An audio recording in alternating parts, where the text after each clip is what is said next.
Good morning साथियों, कैसे हो आप लोग। उम्मीद करते हैं कि आप लोग स्वस्थ होंगे और आप रिवीजन का कार्य कर रहे होंगे। जैसा कि आप लोग जानते हैं, अभी हमने जो है इसके पहले बात किया था संघ नाइजीरिया की, या उसी को कहते हैं सीलेंथेटला। तो नाइजीरिया के बाद बारी आती है आपके प्लेटली हेलमिनथेज की। क्या होता है प्लेटली हेलमिनथेज, कहाँ पाए जाते हैं इसके जीवधारी, क्या कार्य करते हैं और क्या नुकसान पहुंचाते हैं ये। जैसे ही प्लेटली हेलमिनथेज की बात आती है तो ऐसा लगता है कि ये कौन सा संघ है, इसके कौन से जीवधारी होंगे। आपके मन में ऐसा आता होगा, क्या ये भी जल में पाए जाते हैं, क्या ये भी समुद्र में पाए जाते हैं। नहीं, ये जल में या समुद्र में नहीं मिलते, अपवाद के रूप में एक मिल जाते हैं, एक दो मिल जाते हैं, कोई बात नहीं। तो आइए चलते हैं प्लेटली हेलमिनथेज की ओर, चलते हैं धीरे से। तो जो आपका प्लेटली हेलमिनथेज है, प्लेटली हेलमिनथेज की खोज अगर की जाए तो प्लेटली हेलमिनथेज के जीवधारियों का या इस संघ का खोज करने वाले गेगेनबार्ग नाम के वैज्ञानिक ने इसका खोज किया था।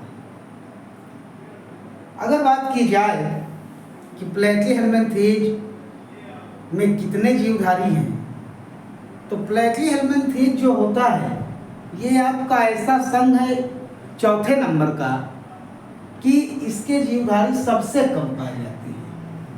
अगर बात की जाए सबसे ज़्यादा जीवधारी किसके पाए जाते हैं, तो सबसे ज़्यादा जीवधारी जो होते हैं आपके, वो पाए जाते हैं आर्थ्रोपोडा के। आर्थ्रोपोडा सबसे ज़्यादा किसकी हैं, आर्थ्रोपोडा की। आर्थ्रोपोडा के बाद अगर बात की जाए कि अब किसके हैं, तो इससे कम जीवधारी होते हैं दुनिया में मोलस्का के। मोलस्का से कम फिर आपका बारी आती है इसकी प्रोटोजोआ की। हाँ, मोलस्का से कम प्रोटोजोआ की। अब प्रोटोजोआ के बाद आपका ये है प्लेटली हेलमिनथेज। तो ये प्लेटली हेलमिनथेज है, हिंदी में लिखे हैं प्लेटली हेलमिनथेज। तो सबसे कम इसकी जातियां पाई जाती हैं, इसकी स्पीशीज सबसे कम पाई जाती हैं। सबसे ज्यादा किसकी हैं, आर्थ्रोपोडा की। उससे कम किसकी हैं, मोलस्का की। उससे कम प्रोटोजोआ, और सबसे कम किसकी हैं, प्लेटली हेलमिनथेज की। तो ये जातियां जो है सबसे कम पाई जाती हैं। अगर कहा जाए कि सबसे छोटा संघ कौन है, तो सबसे छोटा संघ है आपका प्लेटली हेलमिनथेज। सबसे बड़ा संघ कौन सा है, आर्थ्रोपोडा। ठीक है, इनका जो शरीर होता है अनसेगमेंटेड होता है। अनसेगमेंटेड का मतलब होता है कि इनका जो शरीर होता है वो बटला नहीं होता, खंडों में नहीं होता। जैसे आर्थ्रोपोडा का खंडों में शरीर होता है, तो इसका खंडों में नहीं बटला होता है, ये सिंपल सा शरीर होता है ऐसे। तो अनसेगमेंटेड होता है, और इसका उदाहरण है प्लैनेरिया। प्लैनेरिया एक प्रकार का जीवधारी है जिसके शरीर में खंड नहीं पाए जाते हैं। अगर खंड नहीं पाए जाते, सेगमेंट नहीं पाए जाते, तो इसको कहते हैं सेगमेंटेड, अनसेगमेंटेड। इसके बाद बात की जाए सेगमेंटेड कौन होता है, तो सेगमेंटेड में आता है फैसियोला हिपैटिका। कौन आता है, फैसियोला हिपैटिका, क्लीनिया सोडियम। तो सेगमेंटेड में आते हैं फैसियोला। इनका शरीर खंड में बटा होता है, किसका, फैसियोला का। क्लीनिया और फैसियोला, इनका दोनों का शरीर खंड में बटा होता है। अगर बात की जाए कि लोकोमोटरी आर्गन का मतलब चलने वाले अंग। अगर बात की जाए कि इसमें चलने वाले अंग क्या हैं, तो चलने वाले लोकोमोटरी आर्गन जो होते हैं, लोकोमोटरी आर्गन अब्सेंट होता है। लोकोमोटरी ऑर्गन क्या होता है? अब्सेंट होता है, अनुपस्थित होता है। अच्छा, लोकोमोटरी ऑर्गन अनुपस्थित है तो इसका मतलब ये गति नहीं करता है, सीधी सी बात है। अगर लोकोमोटरी ऑर्गन, चलने वाले अंग अगर इसके पास होते तो ये गति कर लेता, लेकिन है क्या इसके साथ कि लोकोमोटरी ऑर्गन इसके पास है ही नहीं। तो जब है ही नहीं, इसके पास नहीं है, अब्सेंट है, तो इसका मतलब ये गति नहीं करता, गति नहीं करता। ठीक है। दूसरी बात क्या है कि गति नहीं करता, लेकिन इसके पास एक अंग ऐसे होते हैं जो एक दूसरे को, शरीर को जोड़े रहते हैं, एडहेसिव अंग बोलते हैं। तो जोड़ने वाले अंग पाए जाते हैं, उनको कहते हैं हुक, साकर और स्पाइन। हुक, सकर, स्पाइन पाए जाते हैं। Hook, sucker, spine.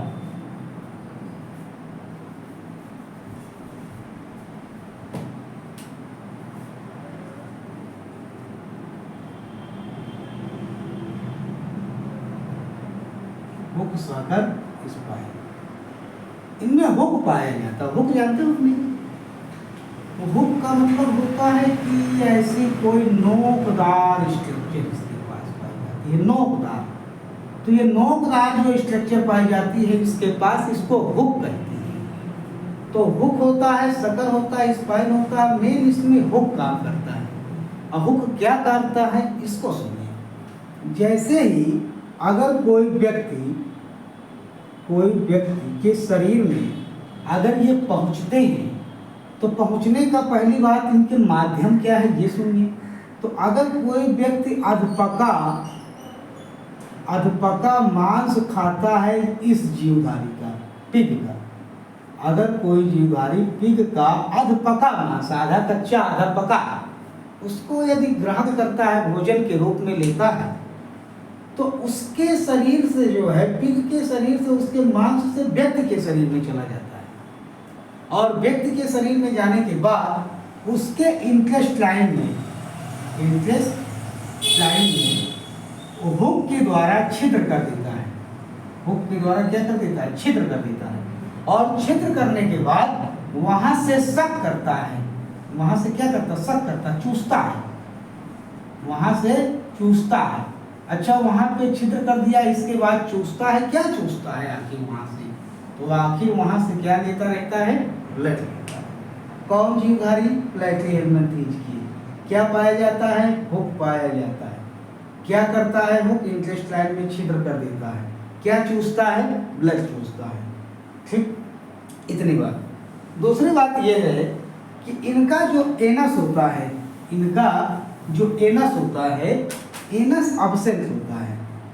Anus is absent. और जिसके पास हमने बताया था कि एनस अब्सेंट होता है, तो एनस अब्सेंट है तो इसको कहेंगे blind sac plan. Blind sac plan. Blind sac plan, plan का मतलब है, ये ऊपर वाले का है। ब्लाइंड सैक प्लान का मतलब है, हमने बताया था, आपको बताया था डाइजेस्टिव सिस्टम में कि एक का इनकम्प्लीट होता है, एक का कंप्लीट होता है। तो इनकम्प्लीट लाइक वन ओपनिंग, एक टू ओपनिंग। तो वन ओपनिंग वाला है ये। क्या है? वन ओपनिंग वाला। तो वन ओपनिंग का मतलब इसके पास ओनली माउथ होता है, एनस नहीं होता।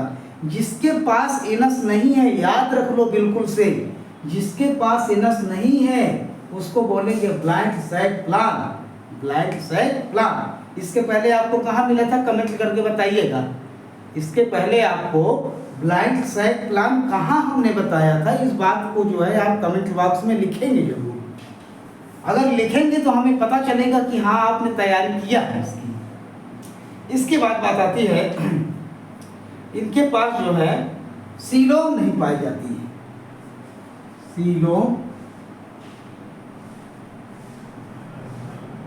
सीलोम अब्सेंट या नहीं पाई जाती। तो जब सीलोम नहीं पाई जाती है तो इसको आसीलोमेट कहते हैं। आसीलोमेट। सीलोम नहीं पाई जाती तो इसको कहा जाता है, क्या कहा जाता है? आसीलोमेट कहा जाता है। इसके बाद अगर बात की जाए कि इसके अंग में कौन कौन से अंग विकसित होते हैं, तो इनका जो है ब्रेन जो है विकसित हुआ। ब्रेन देखने को मिला, ब्रेन देखने को मिला। इसमें ब्रेन देखने के लिए मिला। ब्रेन के बाद अगर बात की जाए तो इसमें नर्वस सिस्टम भी हल्के से देखने के लिए मिलता है। क्या मिलता है? Nervous system. नर्वस सिस्टम क्या होता है आपको बताया गया था क्लास में, याद करिएगा। तो इनके पास जो है ब्रेन देखने के लिए मिलता है और नर्वस सिस्टम, नर्वस सिस्टम देखने के लिए पहली बार मिला, फर्स्ट टाइम, पहली बार ब्रेन और नर्वस सिस्टम की चर्चा कहाँ हुई थी? प्लेटी-हेलमैन-थीज में। इसके पहले आपको ब्रेन, नर्वस सिस्टम, इसके पहले आपको कहीं नहीं मिला, ना प्रोटोजोआ में मिला, ना नाइजीरिया में, कहीं नहीं मिला। मिला तो सिर्फ कहाँ मिला है आपको पहली बार देखने के लिए? ब्रेन और नर्वस सिस्टम कहाँ मिल रहा है? प्लेटी-हेलमैन-थीज में। ठीक है। दूसरी बात यह है कि इस संघ के जो जीवधारी होते हैं ये एक तरीके से पैरासाइट के रूप में रहते हैं। पैरासाइट, परजीवी के रूप में इनका जीवन बीतता है। और परजीवी दो प्रकार के होते हैं।